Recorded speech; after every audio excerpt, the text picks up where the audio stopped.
Okay, now I'm going to do an example, excuse me, turning a 3-view orthographic into an isometric. And I'm going to do it on plain paper because I don't have any isometric paper because my printer is out of ink. And it's not really important anyway. I think I may have specified to put it on blank paper anyway. Anyway, so figure P440, we're going to look at how to turn this 3-view into an isometric. So first thing I'm going to do is draw an isometric axis. So the vertical is as normal, and then the other two, of course, recede at a 30-degree angle. So first I'll put in what it would be if it were horizontal. That was weird. Okay.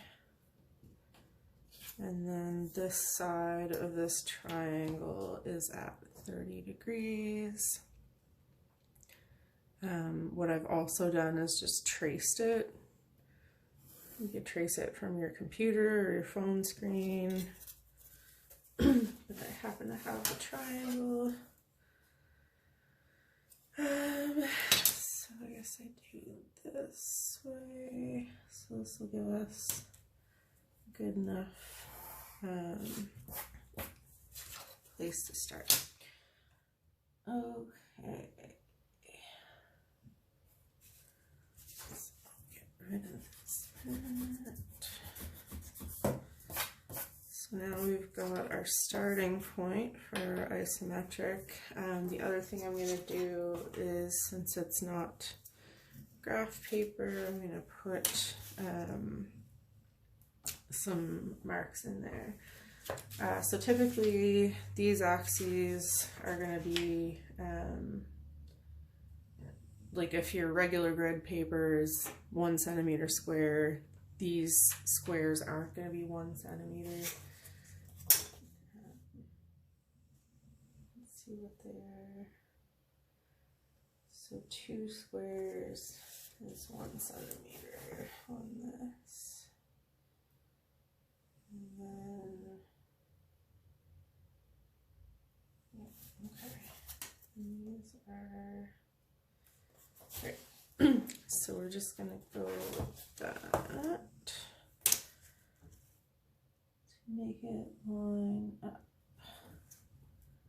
So we'll put notches,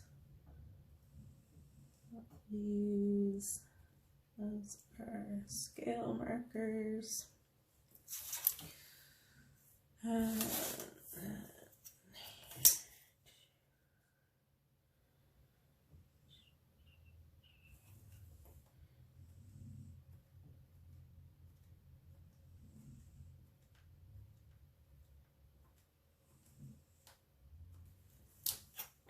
then same with this. So yeah, if you have access to a printer, please feel free to print out isometric paper and use that for your isometric drawings. The back of the book has one. I've also posted one to Moodle. Okay, so figure P440 here. So how do we go from that to this? So front, we're gonna put, we can either put it on this side or this side. Since it's over here, I usually put it on this side, but it doesn't really matter. I think the book has some guidance on that too. So all we're gonna do is we're gonna count 6 squares for the front bottom. So 1, 2, 6. So that's our front face. It's gonna be 1, 2, 3, 4, 5, we can draw that in dark. And then we can see that it goes up 6 as well. And that we're going to keep light. So this is, we're going to kind of draw our box outline for the whole figure. And then this side is going to be this side, and it only goes back 4.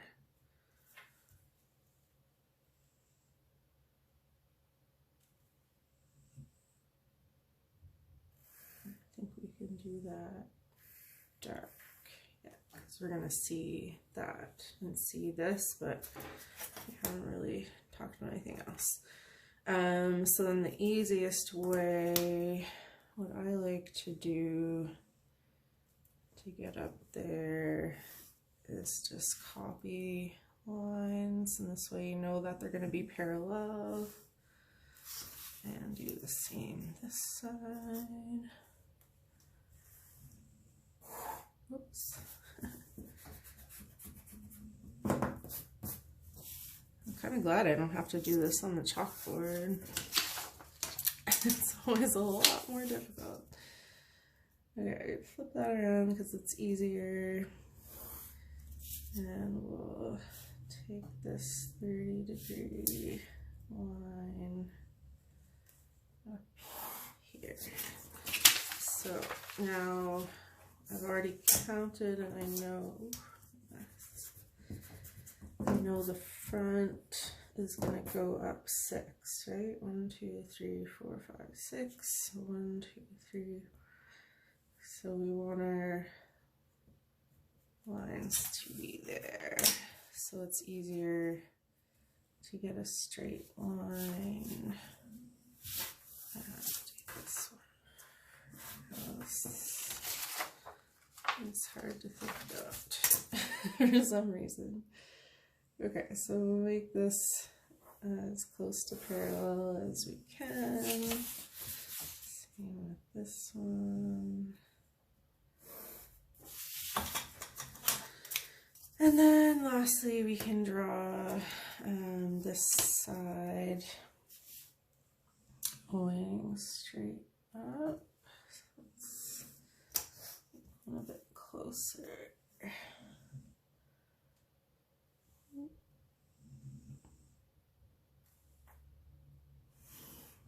There. And then this one's pretty close already. There. And then lastly, we have to finish the box off. So it's gonna go back 4, of course, because it has to match this side. So this side also goes back 4 and forward at 6. So the easiest way to do that is to copy this line backwards. Try to keep it straight. And then same with up here. So the line we're working with is this one. Erase.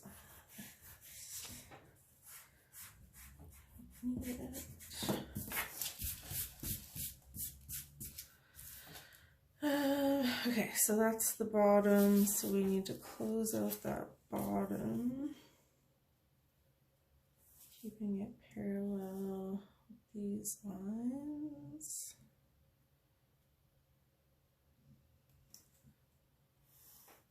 So this is our bottom, and then we'll do the same for the top. So this has to go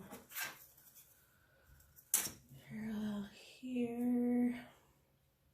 So obviously it's a lot easier if you have isometric craft paper. Okay, so that's part of the top, and then we have to cross it off up here, I think.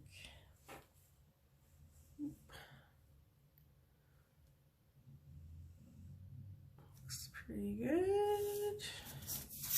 Okay, so I'll get it back. So this is the bottom of our box, and then this is the top of our box.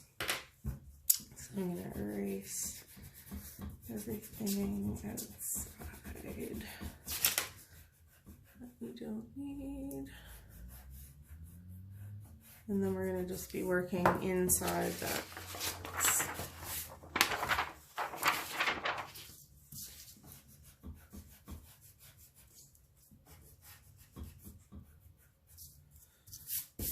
Okay, I'm gonna leave some of these lines, get rid of some of the parts that are not helpful. Okay, so we know we're gonna see these two lines. It's this line and this line. Now, let's finish. Actually, where do we go from here? Let's look at this side over here. So we've got this hidden line is for the bottom of this circle. So this circle feature looks like it goes all the way through. So this is the center line of a circular object, and then two hidden lines. So that goes all the way through. So we could start lining that up. So it's right in the middle. So 1, 2, 3. This line. So if we go in 1, 2, 3, and we're going straight up, that's going to be center one way of our circle, so that's this line here, and then let's locate the center the other way. It's up 2 blocks, so that's 1, 2, and parallel with the bottom.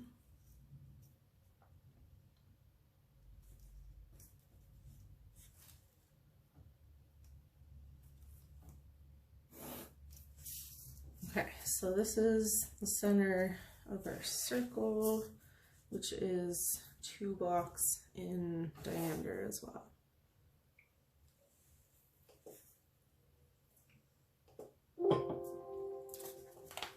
Okay. So what did I say? 2 blocks in diameter. So we should probably put the outline for that as well. So this is going to be where the edge of our circle is.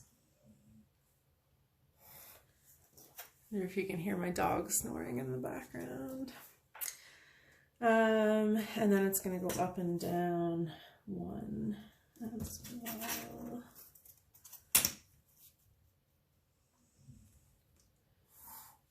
And then remember that circles always appear as ellipses on isometric drawings, right? So this is now where our circle's gonna go. You kind of start drawing it in. It's obviously not a circle, it's gonna be an ellipse. It's kind of smushed in that direction. So I'll make that look better later. So now we've got our circle located. Get rid of these confusing lines that are everywhere.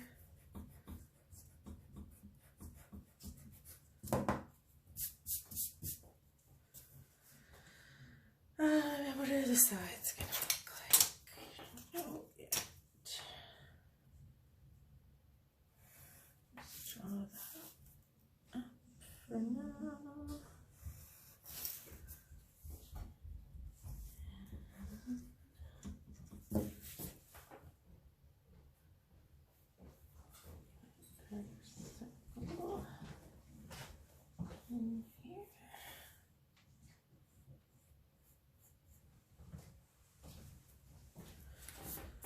Oh, that's a bad circle. All right, I can do this to make it easier. All right, so now let's deal with this feature here. So that's going to be another circle, and that's going to be our front, because you can see the front piece doesn't go up quite as high as the back piece. So this part is this circular front part. And we know it's in front because it's not a hidden line. Okay, so that is going to go up. It starts the center of that circle on both sides, and it goes up to 1 down from the top. So let's get that 1 down from the top marked out. And so our circle, ooh, having a hard time seeing this now. Okay, our circle is going to come up from here and here, and then up to here. And we can get some other points of contact as well. Sometimes I like doing that because I'm terrible at drawing curves. So if we go up 1, 2, and over 1, it's kind of 1, 2, somewhere around here.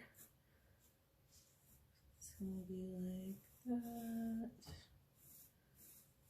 like that.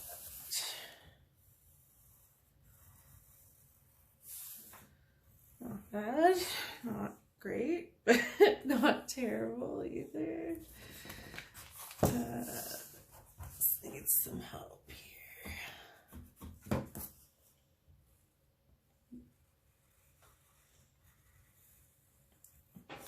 That's a little better. Okay, so now we can get rid of these bits.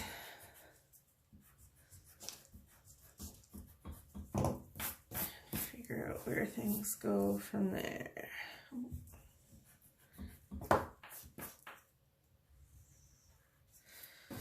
Okay, so back to this. So front, now we've got our circle and this bit. So if we look at the side, we can see that this circular bit is 2 deep, so half the depth here. And then that's just the whole way. So then right at the top here, it's also going to go back to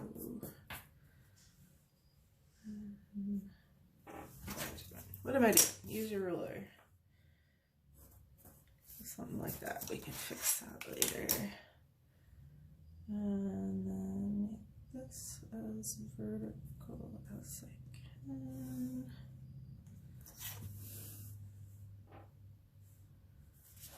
And that's gonna go back like that. So you probably see the edge right about there.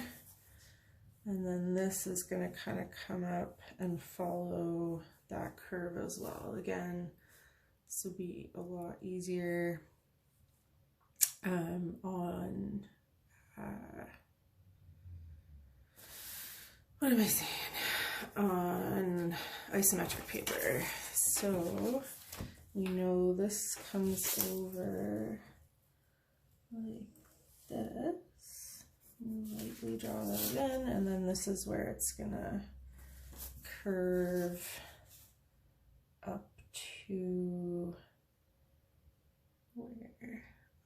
To here, and it's going to be that thick. Yeah, I'll sketch that in for now. Let's finish up the back part. So this side goes all the way up like that. And then the back goes all the way across.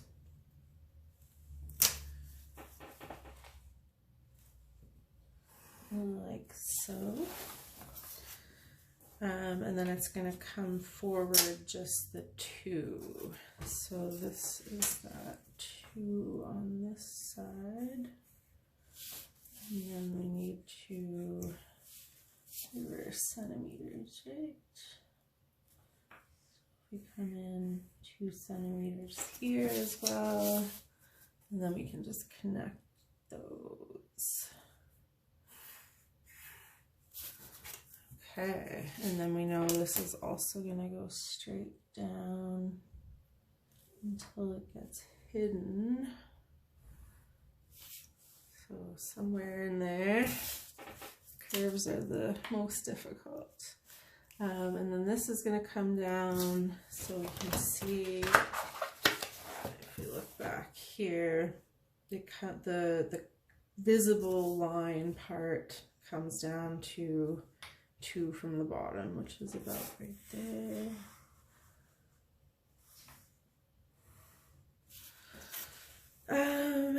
And then we just have to finish up this curvy part, which is the hardest part. So how do we do this? Okay, so it comes down 1 from this one. So if we can get that in place. So let's do parallel lines in the right distance. So 1, 2, and then this would be 1. So that's going to be the top of our back line of the curve. And again, you can find more points along this line to make it a bit easier, but I don't mark myself. Well, I did, but I don't have to pass. I already passed. Long time ago. Okay, anyway, I hope this helped you guys with visualizing orthographic projection and isometrics. And this is not going to be there. This isn't going to be there. So last step is to go in and erase any lines. Again, if your construction lines are light enough, like even when I erase them, you can still see them. So just want to make sure the lines of the object are clearly object lines. So if the construction lines are light enough, you don't have to worry